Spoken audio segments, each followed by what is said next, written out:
ಇನ್ನು ಕಾಂಗ್ರೆಸ್ನಲ್ಲಿ ಮುಗಿಯದ ಆಂತರಿಕ ಕಲಹ ಒಂದು ರೀತಿಯಾಗಿ ಮಜಾ ಇದೆ ರೀ. ಒಬ್ಬೊಬ್ಬರು ಒಂದೊಂದು ರೀತಿಯಾದಂಥ ಪಾತ್ರಗಳನ್ನು ನಿರ್ವಹಿಸ್ತಾ ಇದ್ದಾರೆ. ನೋಡಿ, ನಿನ್ನೆ ಮಾನ್ಯ ಉಪಮುಖ್ಯಮಂತ್ರಿಗಳೇ ಸ್ವತಃ ಹೋಗಿ ರಾಜಣ್ಣ ಅವರನ್ನ ಭೇಟಿ ಮಾಡಕ್ಕೆ ಹೋಗಿದ್ರು. ಕಾರಣ ಮುಖ್ಯಮಂತ್ರಿಗಳ ಸೂಚನೆಯ ಮೇಲೆಗೆ ಉಪಮುಖ್ಯಮಂತ್ರಿಗಳು ಹೋಗಿದ್ರು. ಬಟ್ ಉಪಮುಖ್ಯಮಂತ್ರಿ ಹೋದಾಗಲೂ ಸಹ ರಾಜಣ್ಣ ಅವರು ಭೇಟಿನೇ ಆಗಲಿಲ್ಲ. 40 ನಿಮಿಷ ಡಿ ಕೆ ಶಿವಕುಮಾರ್ ಅವ್ರು ಕಾದರು, ಆದರೂ ಸಿಗಲಿಲ್ಲ. ಕಾರಣ ಅವ್ರಿಗೇನೋ ಹುಷಾರಿರಲಿಲ್ಲ ಅಂತ ಹೇಳಿದರು. ಬಟ್ ಇವತ್ತು ಮಾತ್ರ ದಿಢೀರಂತ ರಾಜಣ್ಣ ಅವರು ಸತೀಶ್ ಜಾರಕಿಹೊಳಿ ಅವರು ಕರೆದಂಥ ಒಂದು ಸಭೆಯಲ್ಲಿ ಹಾಜರಾಗ್ಬಿಡ್ತಾರೆ. ಇದು ಬಹಳಷ್ಟು ಚರ್ಚೆಗಡೆ ಮಾಡಿಕೊಡುತ್ತು. ಓಹೋ, ನಿನ್ನೆನೇ ಹುಷಾರಿರಲಿಲ್ಲ, ಇವತ್ತು ಹುಷಾರಾಗ್ಬಿಟ್ರಾ? ಇವತ್ತು ದಿಢೀರಂಥ ಸಭೆಗಳಿಗೆಲ್ಲ ಹೋಗ್ಬಿಟ್ರಾ? ಡಿ ಸಿ ಎಂ ಬಂದರೂ ಕೂಡ ನೀವು ಭೇಟಿ ಆಗದಿರುವಷ್ಟು ಸಮಸ್ಯೆ ಆಗಿತ್ತಾ? ಇವತ್ತು ಅಷ್ಟೊಂದು ಸುಧಾರಿಸ್ಬಿಡ್ತಾ? ಈ ಥರ ಟಾಕ್ ವಾರ್ಗಳು ಶುರುವಾಗಿದೆ. ಆದರೆ ಸಚಿವ ಜಾರಕಿಹೊಳಿಯವರು ನಿವಾಸದಲ್ಲಿನ ಸಭೆಯಲ್ಲಿ ರಾಜಣ್ಣ ಅವರು ಭಾಗಿಯಾಗಿರೋದು ಡಿ ಕೆ ಶಿವಕುಮಾರ್ ಅವ್ರಿಗೆ ಮೆಸೇಜ್ ಕೊಟ್ರಾ, ಇಲ್ಲ ನಾನಿರೋದೇ ಹಿಂಗೆ ಅಂತ ಹೇಳಿಕೊಂಡ್ರಾ? ಎಸ್ ಟಿ ಸಮುದಾಯದ ಶಾಸಕರ ಸಭೆಯಲ್ಲಿ ರಾಜಣ್ಣ ಅವರು ದಿಢೀರ್ ಅಂತ ಪ್ರತ್ಯಕ್ಷ ಆಗ್ತಾರೆ. ಡಿ ಕೆ ಶಿವಕುಮಾರ್ ಅವ್ರ ಜೊತೆಗೆ ಮಾತನಾಡುವಂಥ ಪರಿಸ್ಥಿತಿಯಲ್ಲಿ ರಾಜಣ್ಣ ಅವರು ಇಲ್ವಾ? ರಾಜಕಾರಣ ಏನಿಲ್ಲ ಅಂತ ರಾಜಣ್ಣ ಅವರು ಸಮಜಾಯಿಸಿಯನ್ನು ಕೊಡ್ತಾರೆ. ರಾಜಕಾರಣ ಇಲ್ಲದೇನೆ ಅಲ್ಲಿ ಸಭೆ ನಡೀತಾ? ಪಕ್ಷ ಅಂದಮೇಲೆ ಸಣ್ಣ ಪುಟ್ಟ ಕಲಹ ಸಹಜ ಅಂತ ಹೇಳ್ತಾ ಇದ್ದಾರೆ. ಅಂದರೆ ಎಲ್ಲರ ಮನೆ ದೋಸೆನೂ ತೂತೆ ಅನ್ನೋದು ಅವ್ರ ಅರ್ಥ. ಪಕ್ಷ ಆದಮೇಲೆ ಕಲಹ ಇರುತ್ತೆ. ಸೊ ಆ ಕಲಹದಿಂದಾಗಿಯೇ ಡಿ ಕೆ ಶಿವಕುಮಾರ್ ಭೇಟಿ ಆಗಲಿಲ್ವಾ? ಎಲ್ಲವೂ ಹೈಕಮಾಂಡ್ ನೋಡಿಕೊಳ್ಳುತ್ತೆ ಅಂತ ಚಲುವರಾಯಸ್ವಾಮಿ ಅವರದ್ದು. ಒಬ್ಬೊಬ್ಬರು ಒಂದೊಂದು ಪಾತ್ರಗಳು ನೋಡಿ ಹೇಗೆ ನಿಭಾಯಿಸ್ತಾ ಇದ್ದಾರೆ. ಕಾಂಗ್ರೆಸ್ನಲ್ಲಿ ಮೀಟಿಂಗ್ ಪಾಲಿಟಿಕ್ಸ್. ಡಿಕೆ ಸಿಎಂ ಕೂಗು, ಸಿಎಂ ಬಣ ಆಕ್ಟಿವ್. ಜಾರಕಿಹೊಳಿ ಮನೆಯಲ್ಲಿ ಎಸ್ಟಿ ಶಾಸಕರ ಸಭೆ. ಹೌದು, ರಾಜ್ಯ ಕಾಂಗ್ರೆಸ್ನಲ್ಲಿ ಪವರ್ ಶೇರಿಂಗ್ ಫೈಟ್ ತಾರಕಕ್ಕೇರಿದೆ. ಡಿಕೆಶಿ ಸಿಎಂ ಕೂಗು ಬೆನ್ನಲ್ಲೇ ಸಿಎಂ ಸಿದ್ದರಾಮಯ್ಯ ಬಣ ಆಕ್ಟಿವ್ ಆಗಿದ್ದಾರೆ. ಈ ಬೆಳವಣಿಗೆಗಳ ಮಧ್ಯೆ ರಾತ್ರಿ ಸಚಿವ ಸತೀಶ್ ಜಾರಕಿಹೊಳಿ ನಿವಾಸದಲ್ಲಿ ಎಸ್ಟಿ ಸಮುದಾಯದ ಶಾಸಕರು ಸಭೆ ಸೇರಿದರು.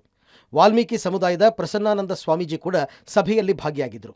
ಕುತೂಹಲ ಅಂದರೆ ಡಿಸಿಎಂ ಡಿಕೆ ಶಿವಕುಮಾರ್ ಜೊತೆಗಿನ ಸಭೆಗೆ ಗೈರಾಗಿದ್ದ ಸಚಿವ ರಾಜಣ್ಣ ಈ ಸಭೆಗೆ ಹಾಜರಾಗಿದ್ದರು.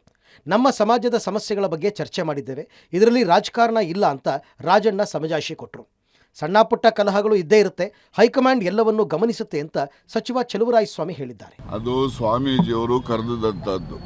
ಸ್ವಾಮೀಜಿಯವರು ಎಲ್ಲ ಶಾಸಕರು ಸೇರಿದ್ರು ಅದರಲ್ಲಿ, ಎಕ್ಸೆಪ್ಟ್ ಅನಿಲ್ ಒಬ್ಬ ಮತ್ತು ಬಾಲಚಂದ್ರ, ಇನ್ನೊಬ್ಬ ಯಾರು, ಒಟ್ಟು 3 ಜನ ಮಾತ್ರ ಬಂದಿರಲಿಲ್ಲ. ಇನ್ನೆಲ್ಲರೂ ಬಂದಿದ್ದರು. ಸ್ವಾಮಿಗಳು ಕೆಲವು ಸಮಾಜದ ಸಮಸ್ಯೆಗಳ ಬಗ್ಗೆ ಚರ್ಚೆ ಮಾಡಿದ್ದೀವಿ. ಅದರಲ್ಲಿ ಯಾವುದೇ ರಾಜಕಾರಣ ಏನಿಲ್ಲ. ಅದೆಲ್ಲ ಹೈಕಮಾಂಡ್ ಪ್ರಶ್ನೆ. ಈ ಮೀಟಿಂಗು, ಸಣ್ಣ ಪುಟ್ಟ ಕದನ, ಇದನ್ನೆಲ್ಲ ನಮ್ಮ ಹೈಕಮಾಂಡು ಗಮನಿಸ್ತಿದೆ, ಅದು ನೋಡ್ಕೊಳ್ಳುತ್ತೆ. ಡಿಕೆಶಿ ಜೊತೆ ಮುನಿಸ್ಕೊಂಡ್ರ ರಾಜಣ್ಣ. ಯಾವುದೇ ರಾಜಕೀಯ ಇಲ್ಲ ಅಂದ್ರು ಮಿನಿಸ್ಟರ್. ಇನ್ನು ನಿನ್ನೆ ಸಂಜೆ ಸಚಿವ ಕೆಎನ್ ರಾಜಣ್ಣ ಹುಡುಕೊಂಡು ಅವರ ಕಚೇರಿಗೆ ಡಿಸಿಎಂ ಡಿಕೆ ಶಿವಕುಮಾರ್ ಹೋಗಿದ್ರು. ಸಿಎಂ ಸೂಚನೆ ಮೇರೆಗೆ ಅಪೆಕ್ಸ್ ಬ್ಯಾಂಕ್ ಅಧ್ಯಕ್ಷರ ಬದಲಾವಣೆ ಬಗ್ಗೆ ಚರ್ಚಿಸಲು ರಾಜಣ್ಣ ಬಳಿ ಬಂದಿದ್ದರು. ಆದರೆ ಡಿಕೆಶಿ ಬರುವ ಮೊದಲು ರಾಜಣ್ಣ ಹೊರಗಡೆ ಹೋದರು. ಅನಾರೋಗ್ಯದ ನೆಪ ಹೇಳಿ ಡಿಕೆಶಿ ಭೇಟಿಗೆ ಬರಲಿಲ್ಲ. ಆದರೆ ರಾತ್ರಿ ಸತೀಶ್ ಜಾರಕಿಹೊಳಿ ನಿವಾಸದಲ್ಲಿ ನಡೆದ ಸಭೆಯಲ್ಲಿ ರಾಜಣ್ಣ ಭಾಗಿಯಾಗಿದ್ದು ಅನುಮಾನಕ್ಕೆ ಕಾರಣವಾಗಿದೆ. ಅದು ನಿನ್ನೆ ನಾನು ಕೂಡ ಇರಬೇಕಿತ್ತು. ನನಗೆ ಆರೋಗ್ಯ ಸರಿ ಇರಲಿಲ್ಲ. ಹಾಗಾಗಿ ನಾನು ಅಲ್ಲಿ ಡಾಕ್ಟರ್ ಹತ್ರ ನೋಡಬೇಕು ಅಂತ ಹೋದೆ. ಹಾಗಾಗಿ ಆಗಲಿಲ್ಲ. ಅವ್ರೇನು ಹೇಳಿದ್ದಾರೆ, ಅವ್ರು ಹೇಳಿದ್ದಕ್ಕೆ ಪೂರ್ತಿ ಸಹಮತ ಇದೆ. ಅದ್ರ ಬಗ್ಗೆ ಇವತ್ತು ನಾನು ಅವ್ರ ಹತ್ರ ಮಾತಾಡಿ ಆದಷ್ಟು ಜಾಗ್ರತೆ ತೀರ್ಮಾನ ತಗೊಂಡು, ಅಷ್ಟು ಬಿಟ್ಟರೆ ಇದರಲ್ಲಿ ಯಾವುದೇ ರಾಜಕಾರಣದ್ದು ಏನಿಲ್ಲ. ಡಿಕೆಗೆ ಸಿಎಂ ಆಗುವ ಯೋಗ ಇದೆ. ನೊಣವಿನಕೆರೆ ಅಜ್ಜಯ್ಯ ಸ್ಫೋಟಕ ಭವಿಷ್ಯ.